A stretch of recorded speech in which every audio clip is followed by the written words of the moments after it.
고린도전서 1장 18절로부터 25절까지 우리 함께 하나님의 말씀 우리 함께 보도록 하겠습니다.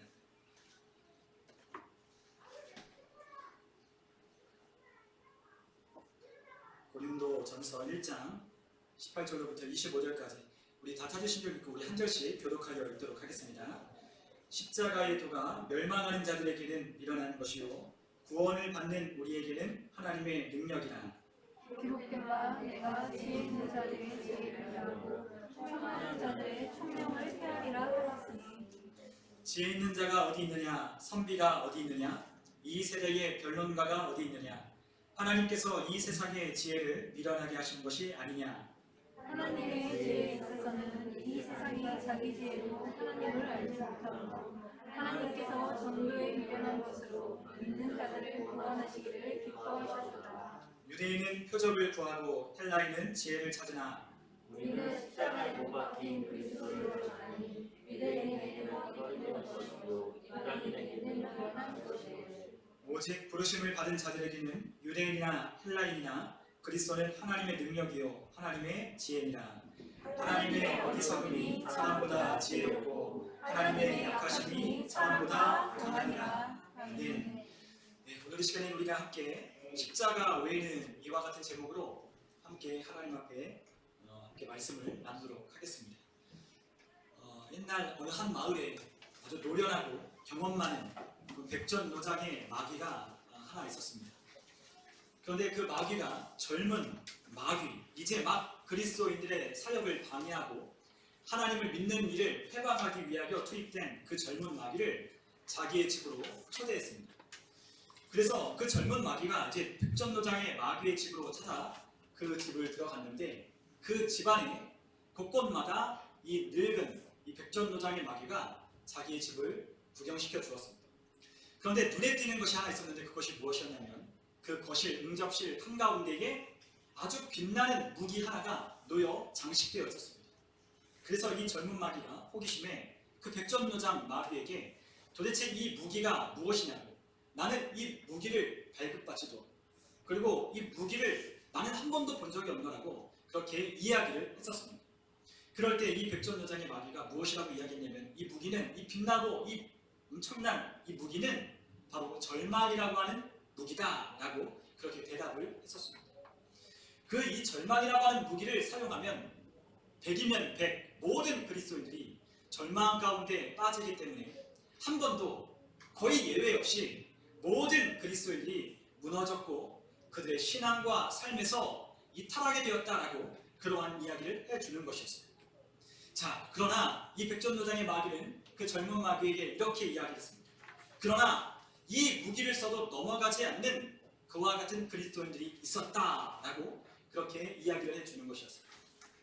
그러니까 젊은 마귀가 호기심에 아니 이 절망이라고 하는 이 무기를 사용했는데도 불구하고 넘어지지 않는 그리스도인이 있다면 그들은 과연 누구입니까? 라고 물었을 때 이 백전노장의 마귀는 그 사람들은 십자가를 붙드는 자들이었다라고 그렇게 이야기를 해주는 것이었습니다.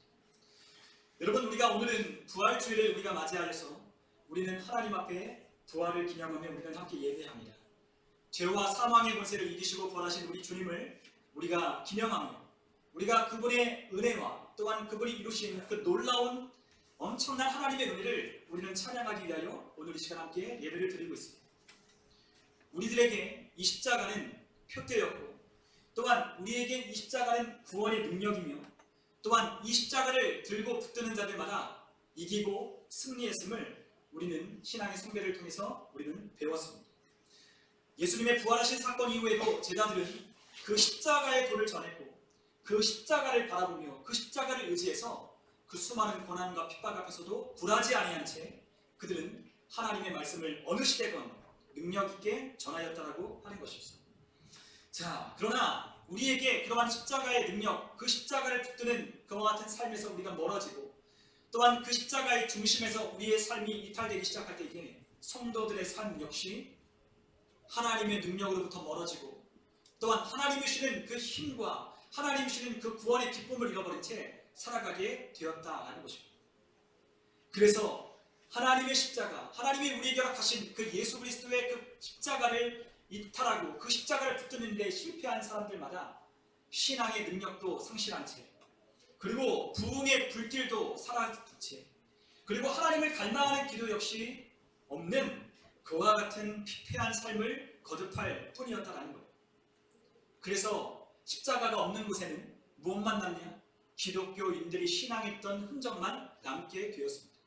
오늘날 유럽에 가면 수많은 교회가 클럽으로 바뀌고, 또한 다른 이방 종교의 그와 같은 예배를 드리는 곳으로 바뀌어갔고, 또한 그곳이 호텔로 바뀌고, 또한 그것이 박물관으로 바뀌어진 것을 여러분들도 보실 것입니다. 왜냐하면 그곳에 무엇이 실패했냐면 하나님의 우리에게 허락하여 주신 그 그리스도의 십자가를 붙들고 십자가를 바라보고 십자가를 의지하는 삶에서 이탈했기 때문에 그와 같이 기독교의 이름만 흔적만 남은 그와 같은 것으로 바뀌어 버렸다는 거예요.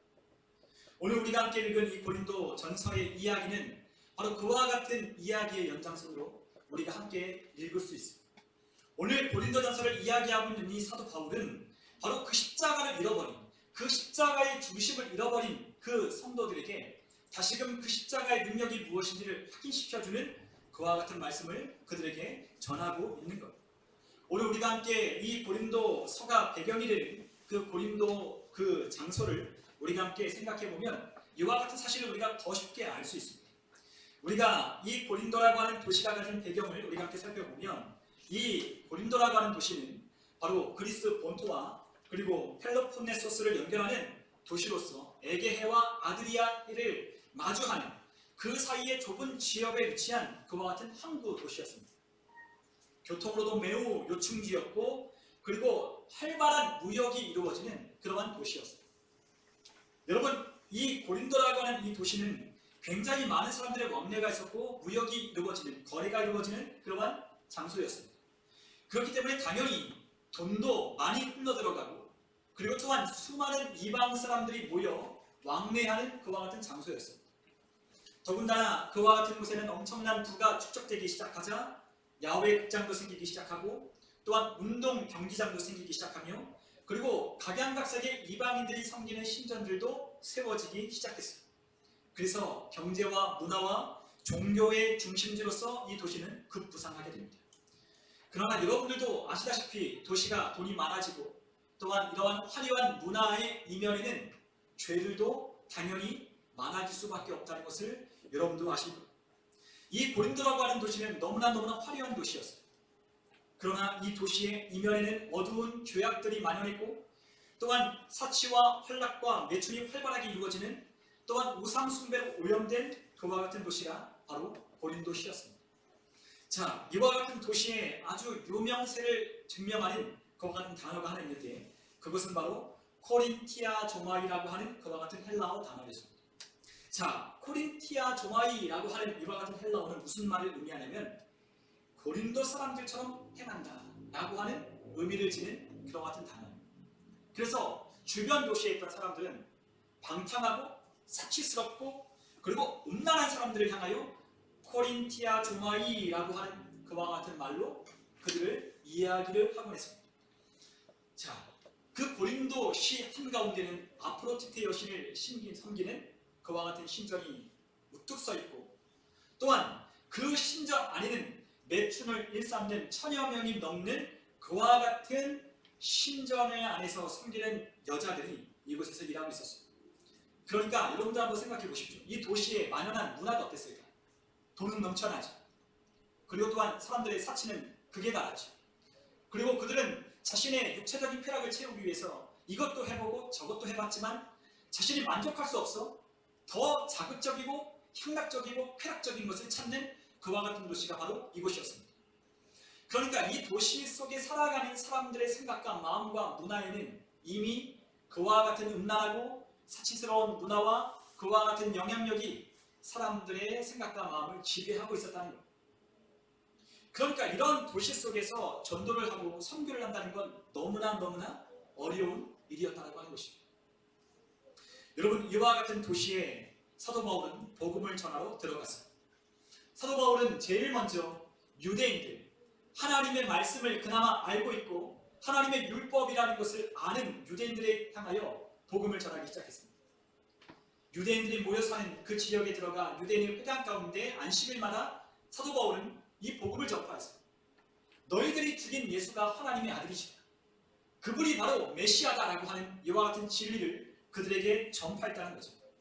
그러나 그와 같은 예수 그리스도가 주가 되심을 전파할 때 그 유대인들의 엄청난 핍박과 또한 그들의 회방을 마주하게 되는 일을 경험하기 시작합니다. 그래서 그 가운데 있었던 상황을 사도 바울은 고린도전서 2장 3절에 아주 이렇게 표현하고 있는데, 우리 한번 고린도전서 2장 3절에 보면 사도 바울의 심정이 고스란히 드러나 있음을 우리가 알 수 있습니다. 우리 한번 고린도전서 2장 3절에 있는 말씀을 우리가 같이 한번 읽어보겠습니다. 내가 너희 가운데 거할 때에 약하고 두려워하고 심히 떨었노라. 아멘. 자, 사도 바울이 이 고린도 시에서 복음을 전할 때 그의 마음이 어땠냐면 바로 내가 약하고 두렵고 심히 떨었다라고 그렇게 말하고 있습니다. 그러니까 이 도시의 엄청난 이 어둠의 물결, 그리고 이 죄악상을 마주한 채, 그리고 또한 유대인들이 가서 복음을 전할 때 심한 핍박과 회방을 받는 이와 같은 자신의 심정이 무척이나 약하고 두렵고 심히 떨렸다라고 고백하고 있다고 합니다. 그 당당했던 사도 바울, 그 하나님이 주시는 능력으로 무장했던 그 사도 바울이 이 고린도시에 들어갔을 때는 압도당했다는 거예요. 그리고 그와 같은 핍박과 혼란을 마주하게 될 때 너무나 두려워 떨었다라고 고백하고 있어요. 그래서 브리스길라와 아굴라라고 하는 그와 같은 아주 신실한 그와 같은 집사들, 그리고 그와 같은 하나님의 사역자들과 함께 말씀을 전했고, 또한 실라와 디모데가 마게도냐로부터 와서 도와주기에 이를 정도로 이 사역은 엄청나게 어렵고 힘들었어요. 그러나 사도 바울은 담대히 하나님의 말씀을 전하도록 주님으로부터 명령을 받았기 때문에 하나님의 말씀을 힘입어서 말씀을 계속해서 전파하기 시작했습니다. 우리가 사도행전 18장 9절에서 10절에 보면 이 고린도에서 이 복음을 전하다 심한 핍박과 회방을 경험하게 된 사도 바울에게 주님은 환상 가운데 나타나서 말씀하셨습니다. 18장 9절에 보면 두려워하지 말며 침묵하지 말고 말하라. 내가 너와 함께 있음에 어떤 사람도 너를 대적하려 해롭게 할 자가 없을 것이니 이는 이 성중에 내 백성이 많으니라 하시더라 라고 말씀하시며, 이 핍박과 회방 가운데 두려워 떠는 이 사도 바울을 주님께서 위로하여 주시고 그를 격려하여 주셨습니다. 비록 눈앞에는 회방이 있고 핍박이 있지만 그 사도 바울을 든든히 지켜주시는 주님의 말씀 앞에 사도 바울은 담대히 복음을 전하기 시작했다는 거죠. 그래서 그 고린도에서 바울은 1년 6개월을 머물며 이 고린도의 교회를 세웠습니다. 그 교회가 무엇이냐? 바로 우리가 함께 읽은 고린도전서에 편지하는 고린도 교회였습니다. 자, 그리고 사도 바울은 이 고린도를 떠나 다른 곳에 가서 복음을 전하기 시작해요. 그런데 이 교회가 든든히 서가면 좋겠지만 여러 가지 많은 문제 소리가 사도 바울의 귀에 들리기 시작하는 거예요. 자, 그 사도 바울이 들었던 그 교회의 문제는 무엇이었냐면 바로 교회 안에 분쟁이 있다라고 하는 것이었습니다. 우리가 오늘 읽지는 않았지만 우리가 고린도전서 1장 11절에서 12절에 보면 그 교회의 문제가 무엇이었는지 이렇게 이야기를 하고 있는데, 우리 고린도전서 1장 11절과 12절을 찾으신 분은 함께 읽어보도록 하겠습니다. 내 형제들아, 글로의 지편에서 너희에 대한 말이 내게 들리니 곧 너희 가운데 분쟁이 있다는 것이라. 내가 이것을 말하거니와 너희가 각각 이르되 나는 바울에게, 나는 아볼로에게, 나는 게바에게, 나는 그리스도에게 속한 자라 한다는 것이니. 아멘. 자, 사도 바울이 이 고린도를 떠나 다른 지역에 가서도 복음을 전하고 있는데 그때 사도 바울이 들리는 소식이 있습니다. 그것이 바로 무엇이냐? 바로 고린도 교회에 분쟁이 있었다는 거죠. 자, 교회가 든든히 서가야 하는데 교회에 분쟁이 있어 분열되기 시작했다는 거예요.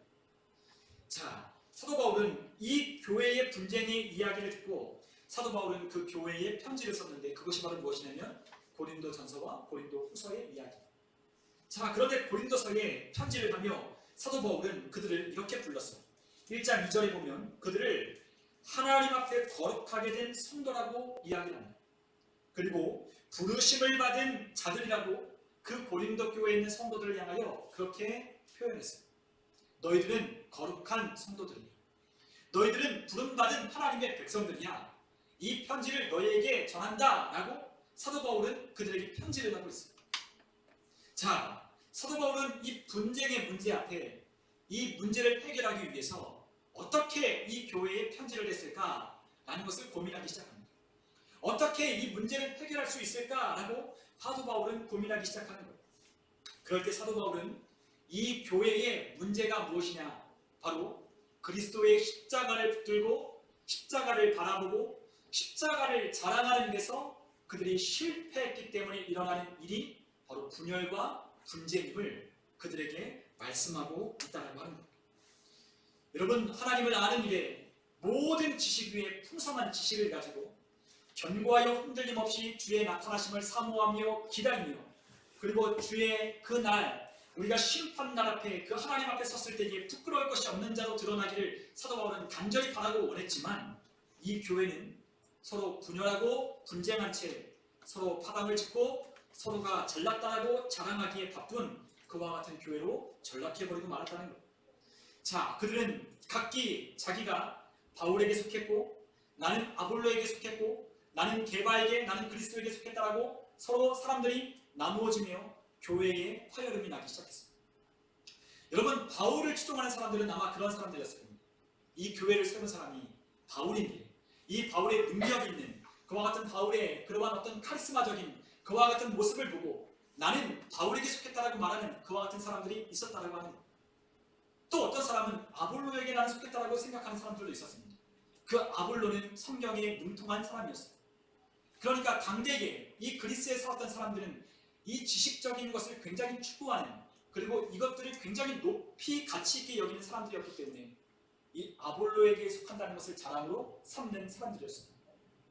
또 어떤 사람들은 야, 무슨 말이냐, 예수님의 수제자인 베드로가 이 교회를 그 주님께 위임받고 이 교회의 수장으로 세워졌는데 우리가 베드로에게 속하지 않으면 누구에게 속할 것이냐 라고 하며 교회의 정통은 베드로에게 있다고 해서 나는 베드로파다 라고 이야기했던 게바파도 있었다는 거예요. 자, 또 어떤 사람은 이렇게 생각했습니다. 야, 바울, 아볼로, 게바? 웃기는 소리 하지 마. 그리스도가 세운 교회를 어떻게 바울이나 아볼로나 게바가 세웠다라고 그들을 추종하며 따를 수 있느냐.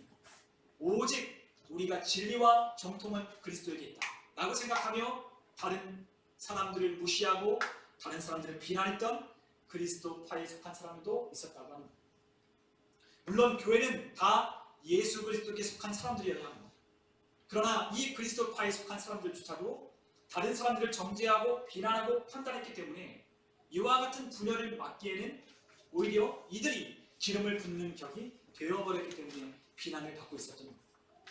이러한 분쟁하고 있고 분열하고 있는 이와 같은 교회, 그 하나님의 은혜로 말미암아 예수 그리스도의 그 십자가의 보배로운 능력으로 구원받고 거듭나서 하나님의 자녀로 모인 이 교회가 분열되기 시작하는 그 모습 속에 사도 바울은 다시 그들에게 십자가를 전해야 할 필요가 있었다라는 것입니다. 여러분, 그들에게는 무엇이 문제였냐? 다른 것이 문제가 아니었습니다.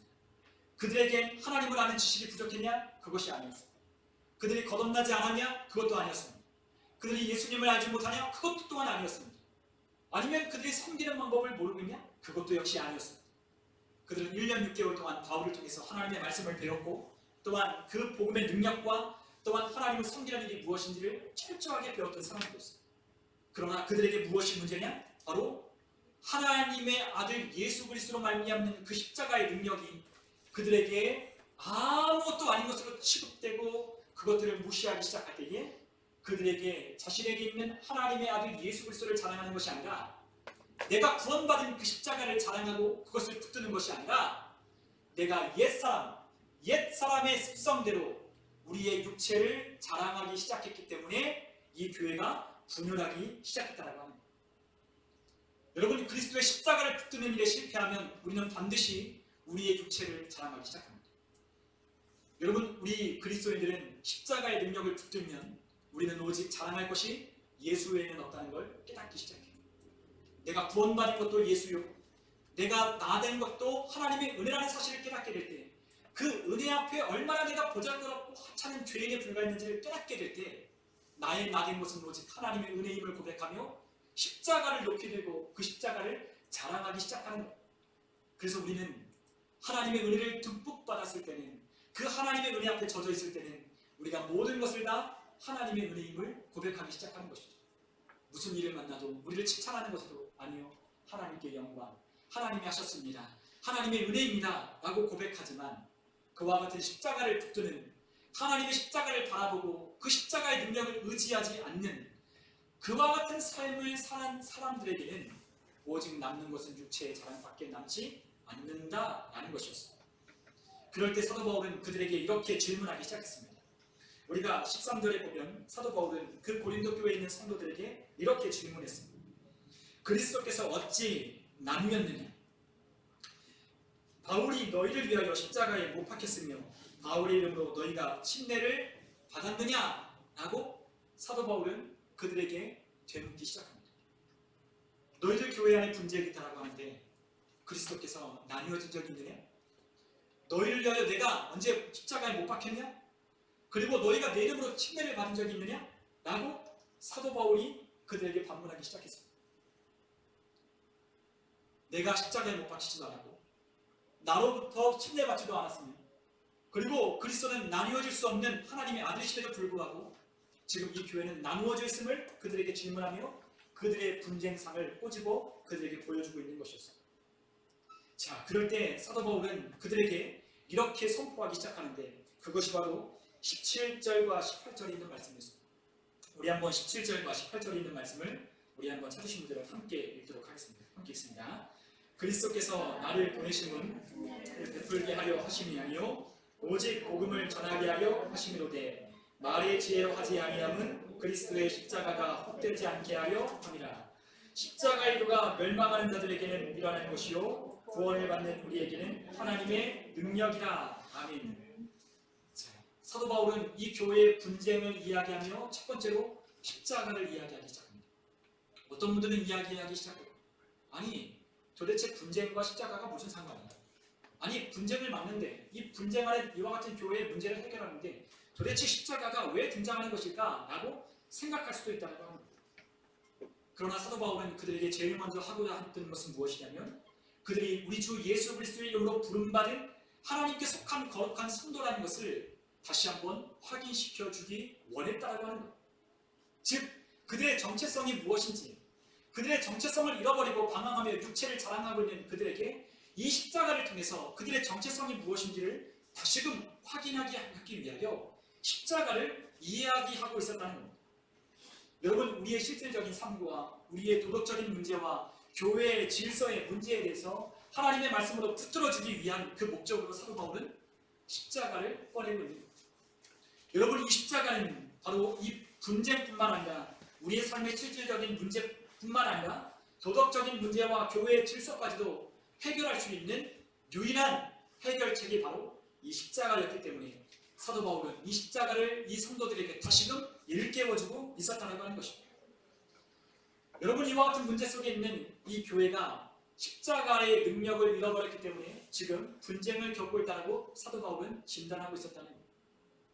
그럼에도 불구하고 교회 안에 여러 가지 많은 문제가 있었는데 분쟁뿐만 아니라 그 교회 안에 근친상간을 하는 이와 같은 음행의 문제도 있고 성도가 서로 소송하며 송사하는 문제도 있었으며 여러 가지 많은 그와 같은 문제가 있는 교회가 바로 이 고린도 교회였다라고 하는 겁니다. 그런데 이 모든 교회의 문제를 해결하는 그와 같은 해결책으로 사도 바울은 십자가를 꺼내고 있는 것이었습니다. 유대인들은 판례 바른 것을 자랑했습니다. 그리고 헬라인들은 자신이 가진 지식들을 자랑했습니다. 이러한 교회의 모습 속에 유대인들로 구성된, 유대인들이 회심해서 그 교회의 한 무리를 구성한 그 무리들, 그리고 또한 이방의 성도들이, 그 그리스도인들, 헬라인들이 모여 이 교회를 구성한 이 교회 안에 아주 각양각색에 서로 자랑하며 서로를 무시하고 서로를 비난하고 내가 그들보다 더 우월함을 증명하고 있는 이와 같은 모습을 보여주는 이 교회에 사도 바울은 우리의 자랑은 오직 십자가 외에는 자랑할 것이 없다라고 그들에게 다시금 말해주고 있는 것이었습니다. 그래서 우리가 읽지는 않았지만 우리가 고린도전서 1장 31절에 보면 기록된 바 자랑하는 자는 주 안에서 자랑하라 함과 같게 함이라 라고 말씀한 것처럼 사도 바울은 너희들이 지금 자랑하는 그 육체는 하나님 앞에서 아무것도 아니니 오직 우리의 자랑은 예수 그리스도만 되어야 한다라고 지금 사도 바울은 말씀하고 있습니다. 여러분 한번 우리의 모습을 한번 이 말씀을 통해서 우리 한번 들여다보죠. 우리가 부활의 아침을 맞은 이 부활주일에 우리는 과연 얼마나 십자가를 붙들고 우리는 과연 얼마나 그 십자가를 바라보며 그리고 그 십자가가 우리의 자랑이 되고 있는지를 우리가 한번 살펴보기로 합니다. 만약에 우리의 십자가가 우리의 삶의 중심이 되지 못하는 순간 우리의 삶의 십자가가 우리의 삶에 붙들어야 될 우리의 유일한 소망이 되지 못할 때 우리의 삶은 육체의 것들을 자랑하고 그것들을 구하는 삶이 된다라는 것. 여러분 어떤 것을 여러분들은 자랑하고 계십니까? 여러분들의 자랑이 무엇입니까? 사람들은 저마다 자랑할 것이 있습니다. 그 자랑할 것이 무엇이냐? 자신이 가진 능력, 또한 자신이 가지고 있는 어떤 특별함, 그리고 자신이 남들보다 탁월하게 뛰어난 것을 사람들은 자랑하기 시작합니다. 내가 다른 사람들보다 돈이 많다면 그 사람은 돈이 자랑이 될 것입니다. 내가 다른 사람들보다 더 많이 배웠다면 그 사람은 남들보다 더 많은 학식을 갖고 더 많은 그와 같은 것을 배운 것을 가지고 그 사람들은 자랑합니다. 남들보다 뛰어난 능력이 있는 사람은 남들보다 그 뛰어난 그 능력이 그들에게 그것이 자랑이 됩니다. 여러분도 한번 주변에 있는 사람들을 둘러보십시오. 그들이 무엇을 자랑합니까? 그들은 다 자기가 가지고 있는 능력을 그리고 그 능력을 사람들이 인정해 주는 것을 가지고 사람들은 자랑하며 산다라고 합니다.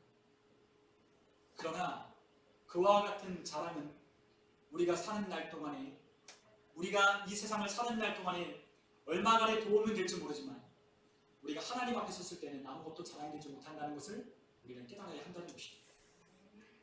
우리는 그것이 자랑일지 모르나 그것을 듣는 사람은 그것을 지켜보는 사람은 그것을 자랑이라고 듣는 것이 아니라 그 사람이 뽐내는 것으로 듣고 또한 그 사람이 나보다 우월하다는 것을 드러내는 것으로 들으며 또한 그와 같은 자랑하는 것을 통해서 오히려 반감을 갖기 시작하는 것. 그래서 그런 자랑이 있는 곳에는 무엇이 있죠? 분열이 있고 분쟁이 있기 시작합니다. 역시나 그리스도인들도 마찬가지입니다.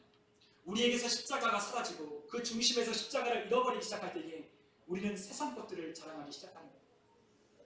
세상 사람들이 우러러보고 세상 사람들이 박수 쳐주는 세상 사람들이 우리를 보고 다 대단하다고 말하는 그것을 우리는 자랑으로 뽐내며 그것들을 우리는 높이기 시작할 것입니다. 그러나 우리 그리스도인들의 그 중심에 십자가가 있고 그리고 그 십자가가 우리에게 능력이 되고 우리의 유일한 지혜라고 믿는 자들은 그와 같은 자랑이 아무런 우리의 삶에 도움이 되지 않는다는 것을 깨닫고 오직 우리의 자랑과 우리의 능력은 그리스도의 십자가에 있다는 것을 우리는 전하기 시작할 겁니다. 그렇기 때문에 우리가 육체를 자랑하지 아니하고 우리가 옛사람의 습관으로 돌아가지 아니하려면 우리는 십자가를 붙들고 십자가를 바라보고 십자가를 의지해야 한다는 것입니다. 이와 같은 십자가를 붙드는 일에 실패했던 이 고린도 교회는 역시나 세상과 다를 바 없는 그와 같은 사람들의 모습으로 살아가기 시작하는 것. 그러므로 이와 같은 것을 다시 그리스도께로 돌아오게 하는 것은 바로 십자가밖에는 없다는 것을 아는 바울은 다시 십자가의 도를 전파하고 선포하는 것입니다. 우리가 살아갈 때에 우리는 많은 어려움들을 겪게 되고 그리고 우리는 많은 실패와 절망을 우리는 경험하게 됩니다. 그리고 또한 우리는 믿는다고 하지만 우리는 정말로 하나님이 우리에게 원하시는 그 의로서 하나님이 기뻐하시는 그 기쁨으로써 우리 하나님을 섬기고 우리 하나님을 우리가 예배하며 하나님을 따르지 못할 때가 너무나도 많이 있습니다. 그런데 그럴 때 우리를 회복하게 하는 능력이 있어요. 그것이 무엇이냐? 바로 그리스도의 십자가입니다. 그 그리스도의 십자가로 우리가 돌아갈 때에 우리는 다시 힘이 나고 다시 지혜가 생기기 시작하고 다시 승리할 수 있는 능력이 우리 가운데 있게 됨을 우리는 깨닫게 됩니다. 우리의 거친 세상에 실패할 때 우리는 십자가로 가야 됩니다. 십자가로 갈 때 우리는 우리의 아무것도 우리의 존재가 아무것도 하나님 앞에 자랑할 것이 없는 자라는 것을 깨닫고 오직 그 십자가만 내가 붙들고 의지할 수밖에 없다는 것을 깨닫기 시작하는 거죠. 그렇기 때문에 시대를 초월하고 또한 문화를 초월하고 우리가 가지고 있는 것이 많으나 적으나 이 모든 것을 다 초월하여 모든 사람들을 그리스도 앞으로 이끄는 그 십자가의 능력이 우리 그리스도인들의 능력이 된다라고 하는 거예요. 그렇기 때문에 사도 바울은 이와 같은 십자가를 그들에게 전파하며 그들에게 이야기하고 있는 것이었습니다. 사도 바울은 그들에게 이 십자가의 능력을 선포하며 그들에게 이렇게 이야기하기 시작했어요. 26절에 보니까 형제들아 너희를 부르심을 보라. 육체를 따라 지혜로운 자가 많지 아니하며 능한 자가 많지 아니하며 운벌 좋은 자가 많지 아니하도다. 그러나 하나님께서 세상에 미련한 것들을 택하사 지혜 있는 자들을 부끄럽게 하려 하시고 세상에 약한 것들을 택하사 강한 것들을 부끄럽게 하려 하시며 하나님께서 세상에 천한 것들과 멸시받는 것들과 없는 것들을 택하사 있는 것들을 폐하려 하시나니 29절에 있는 말씀 함께 읽겠습니다. 이는 아무 육체로 하나님 앞에서 자랑하지 못하게 하려 하심이라. 아멘. 자, 사도 바울은 그들에게 아무것도 우리에겐 자랑할 것이 없다고 선포했어요. 우리가 자랑할 것이 있다면 십자가밖에는 없다는 거예요. 너희들 봐라. 문벌 좋은 자가 많냐? 너희들이 가진 것이 얼마나 되고 너희들이 이 세상에서 얼마나 뽐내는지 모르지만 너희들이 하나님 앞에서는 아무것도 아니라는 것을 사도 바울은 말씀하고 선포하고 있는 거예요. 그러므로 분쟁을 짓고 서로 파당을 나누며 서로가 잘났다라고 우월의식을 가지며 교회가 분열되게 만드는 너희들 다시 십자가 앞으로 돌아오라고 사도 바울은 그렇게 외치는 것이었습니다. 사실 사도 바울은 고린도에 이 복음을 전하러 올 때 사실 먼저 갔던 그와 같은 도시가 있었어요. 그곳이 어디냐면 바로 아덴이었습니다. 우리가 성경에서는 아덴이라고 나오지만 이 아덴이라고 하는 것은 아테네라고 하는 곳인데 이 아테네에 먼저 사도 바울이 들어가서 고린도에 오기 전에 복음을 전했어요.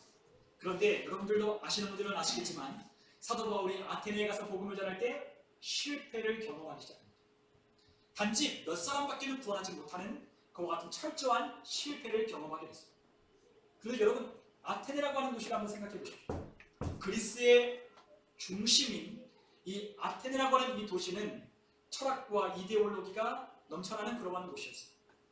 그래서 그곳에는 여러 가지 많은 학파들이 존재하고 있었고 여러 가지 많은 논쟁들과 변증하는 사람들, 유수의 철학자들이 그 아테네에는 모여 있었습니다. 자, 그러한 곳에서 사도 바울은 복음을 전하러 들어가 하나님의 복음을 논증하고 또한 예수 그리스도의 부활을 변증했어요. 자신이 가지고 있는 뛰어난 지식과 철학적인 그와 같은 자신이 가지고 있는 능력을 가지고 이 아테네에 있는 사람들을 굴복시키기 위하여 지금 논쟁하고 변증했다고 합니다. 그런데 그 논쟁하고 변증하는 자신이 가지고 있던 탁월한 지식이 이들에게는 아무런 쓸모가 없었다는 것을 이 아테네의 전도를 통해서 철저하게 깨닫기 시작하는 거예요. 하나님의 말씀을 전하러 갔어요. 우상이 넘쳐나고 또한 세상이 이데올로기로 가득한 이 도시 속에 사도 바울은 분개심을 갖고 하나님의 말씀을 선포하러 들어갔습니다. 그러나 그들에게 나는 이들이 가지고 있는 이 지식 앞에 더 고상한 지식인 예수 그리스도라고 하는 지식을 전파하기 위해서 자신이 가지고 있는 모든 지식을 동원해 아름다운 말의 수사를 동원해서 이들에게 논쟁하고 변증했지만 결국에 이들 가운데 구원받는 자가 단 몇 사람밖에는 있지 않았다라고 하는 거예요. 그래서 사도 바울이 어떤 것을 결심하냐면 바로 고린도전서 2장 2절에 있는 말씀처럼 예수 그리스도와 그의 십자가에 못 박히신 것 외에는 아무것도 알지 아니하기로 작정하였다라고 그렇게 고백하고 있는 거예요. 왜냐하면 전도하는 것은 사람의 영혼을 구원하는 것은 한 영혼을 하나님께로 이끌어오는 것은 사람의 말을 유창함과 설득력 있는 말로 되는 것이 아니라 하나님의 성령의 나타남과 능력으로 된다는 것을 철저하게 깨달았기 때문에 이 아테네에서 실패를 경험하고 온 이 사도 바울이 고린도에서 그렇게 사역을 했다고 합니다. 그리고 그 교회의 분열 앞에 그 하나님의 능력과 하나님의 지혜가 되는 그 십자가만이 이 교회의 분쟁을 해결할 수 있는 이 교회의 분쟁을 이제는 그칠 수 있는 유일한 능력임을 사도 바울은 그들에게 선포했다라고 하는 것이었습니다. 여러분, 우리가 한 영혼을 구원할 때 우리는 그들이 가진 지식 때문에 우리는 어려움을 겪을 수도 있습니다. 우리가 어떤 사람을 전도하려고 할 때 우리가 그 사람의 어떤 배경이나 아니면 그 사람이 가지고 있는 어떤 뛰어난 그 모습 때문에 내가 과연 예수를 전할 때 그 사람이 받아들일까? 내가 그 사람이 엄청난 부자인데 내가 예수 믿고 복받으라고 하는 말을 저 사람이 과연 들을까? 나는 걱정을 하기 시작해. 또 어떤 아주 유명한 그와 같은 서울대학교 나온 사람이나 아니면 아주 뛰어난 지식을 가진 사람 앞에 내가 말하는 이 복음이 과연 그들에게 이해가 되고 그들을 설득할 수 있을까? 라고 우리는 걱정을 하기 시작합니다. 그러나 우리가 아무리 그들보다 뛰어난 학파들을 나오고 그들보다 돈이 더 많고 그들보다 더 뛰어난 지위를 가지고 있고 사회적인 지위를 가지고 있다고 할지라도 그리고 우리의 말이 언변이 아주 뛰어난 언변을 가지고 있다고 할지라도 그들을 전도하기란 불가능하다는 것. 한 영혼을 구원하는 데 있어서 필요한 것은 무엇이냐? 바로 하나님의 성령의 나타남과 능력으로만 그 영혼을 구원해낼 수 있다라고 바로 하나님께서 분명하게 사도 바울에 가르쳐 주신 것. 그와 같은 실패를 경험하고 이 고린도에 와서 이 복음을 전한 사도 바울은 이 십자가의 능력을 상실한 채 그 십자가를 붙드는 삶에서 이탈한 채 그 십자가를 바라보는 일에서 하찮은 것으로 여기는 그와 같은 고린도 교회 성도들에게 다시 십자가를 전하는 거예요. 여러분, 어쩌면 우리의 모습이 이러한 모습일 수 있습니다. 어쩌면 우리의 삶에 능력이 없는 것은 어쩌면 우리의 삶에 힘이 없고 우리가 예수 그리스도를 믿는 일에 기쁨이 없고 또한 우리의 삶에 활력이 없는 이유는 그리스도의 십자가가 우리에게 없기 때문입니다. 다른 것이 아닙니다. 우리에게 문제가 있기 때문에 그와 같은 힘이 없는 것이 아니라 우리가 예수님을 믿고 따르는데 그 예수님이 우리의 유일한 소망이자 기쁨이자 우리의 삶의 구원이자 표대이자 우리의 삶의 지혜와 능력이 됨을 선포하지 못하는 이유는 우리의 삶의 중심의 십자가가 사라졌기 때문이에요. 여러분, 부활한 예수님의 그 구원하심을 입은 성도들은 그 부활하신 예수님을 만난 성도들은 가는 곳곳마다 그리스도의 십자가를 선포했습니다. 다른 지식을 선포한 게 아니라 그리스도의 십자가, 그리스도가 너희를 위하여 죄 때문에 십자가를 못 박혀 죽으셨고 그가 3일 만에 죽은 자들 가운데서 다시 살아났으며 너희의 구주가 되셨다는 그와 같은 그리스도의 십자가를 그 제자들과 그 성도들은 가는 곳곳마다 전했다라고 하는 거예요. 여러분, 우리의 삶에 능력이 없는 것은 무엇이냐? 이 십자가가 없기 때문입니다. 여러분, 한번 누군가에게 복음을 전해보십시오.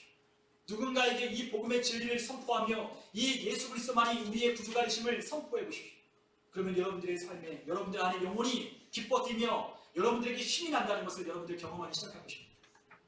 누군가에게는 전도하지 못한다 할지라도 여러분들이 만약 교사의 경험을 해보셨다면 우리의 학생들에게 우리를 맡은 제자들에게 그 그리스도의 복음을 전할 때 예수 그리스도가 너희를 위해서 십자가 못 박혀 죽으셨고 너희를 구원하셨다는 그와 같은 것을 그 아이들에게 전할 때 여러분들의 삶에 여러분들의 심령에 그 하나님 주신 기쁨이 넘쳐나게 됐음을 여러분들을 경험하기 시작했을 것입니다.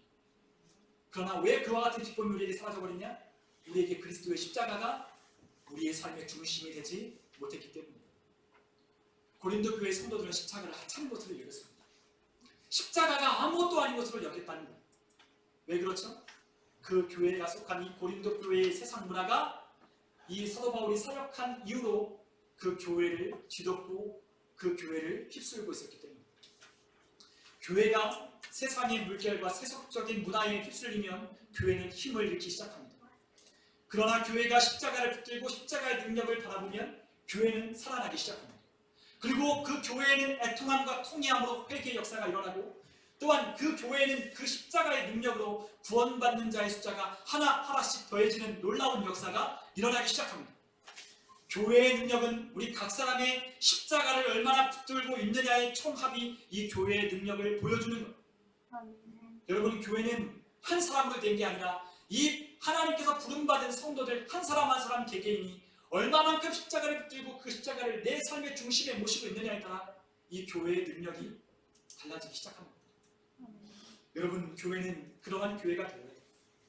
주님의 부활하심을 증거하고 그 부활하신 우리 예수님이 죄와 사망의 권세를 이기시고 나를 구원해내셨다라고 하는 이 기쁨 가운데 이 십자가만이 우리의 자랑임을 고백하는 성도들이 되어야 하는 것입니다. 그럴 때 우리는 우리가 가는 인생길에서 우리는 다른 것을 쳐다보거나 다른 것으로 이탈하거나 다른 곁길로 우리는 가지 않게 되는 거예요. 왜냐하면 우리가 가야 할 표대가 저 십자가가 분명하기 때문이죠. 그리고 우리를 구원하신 그 십자가가 저기 밝히 우리를 비춰주고 있으니 우리는 십자가를 향하여 가는 거예요. 그럴 때 성도들은 십자가를 자랑하고 십자가를 선포하고 그 십자가의 능력을 경험하게 되는 것입니다. 오늘 우리에게 잃어버린 것이 무엇이냐? 바로 이 십자가의 능력입니다. 이 십자가의 능력으로 우리는 죄를 미워하고 하나님의 의를 갈망하기 시작하며 또한 하나님의 통치의 기쁨 속에서 우리는 살아가기 시작하는 것. 오늘 하나님의 그 십자가의 복음을 잃어버린 교회 그리고 그 한 개인은 결국에는 침몰하는 배와 같다는 것을 우리는 깨닫기 시작합니다. 한국 교회가 무너지고 침몰한 배처럼 우리가 침몰에 가는 이유는 다른 것이 아니라 이 교회의 십자가의 능력이 사라졌기 때문입니다. 교회가 돈이 없어서도 아니고 교회에 사람이 없어서도 아니고 또한 교회가 다른 사람들로부터 지탄을 받고 손가락질 받기 때문에 교회가 힘이 없는 것도 아닙니다. 여러분 초대교회와 교린도 교회를 생각해 보십시오. 이 교회는 항상 핍박과 환난이 있는 교회였습니다. 가진 것이 많았냐? 아닙니다. 가진 것이 없는 그와 같은 사람들이었습니다. 세상적으로 아무것도 할 수 없고 세상적으로 핍박을 받고 환난을 받는 극히 가난하고 극히 비참한 사람들이 하나님 앞에 그 유일한 소망을 갖고 모여든 곳이 바로 교회였습니다. 그러나 그 교회에서 십자가의 능력을 붙을 때 사람들은 교회를 주목하기 시작했습니다. 그 교회에서 서로 사랑하고 그 교회에서 서로 없지만 자신의 있는 것들을 나누어주기 시작하고 또한 오직 그 기쁨이 십자가에 있음을 고백하는 그 성도들의 얼굴과 표정 속에서 세상이 줄 수 없는 평안과 기쁨을 발견했던 세상 사람들이 나도 예수를 믿겠다고 교회로 찾아 들어왔다고 합니다. 그럴 때 그들은 십자가를 중심으로 한 그 교회 안에서 여전히 십자가를 통해서 구원하시는 하나님을 만났고 그 하나님의 구원의 능력을 통해서 세상의 소망이 아닌 하나님 주시는 영원한 소망을 가지며 살아가기 시작했다는 겁니다. 오늘 그리스도인들의 능력은 바로 여기서 출발한 겁니다. 그러므로 그리스도인들은 다시 십자가로부터 시작해야 됩니다. 우리가 갈라디아서 2장 20절에 보면 이와 같은 말씀이 있습니다. 우리 한번 갈라디아서 2장 20절에 있는 말씀을 우리 한번 같이 한번 읽어보면 좋겠습니다. 갈라디아서 2장 20절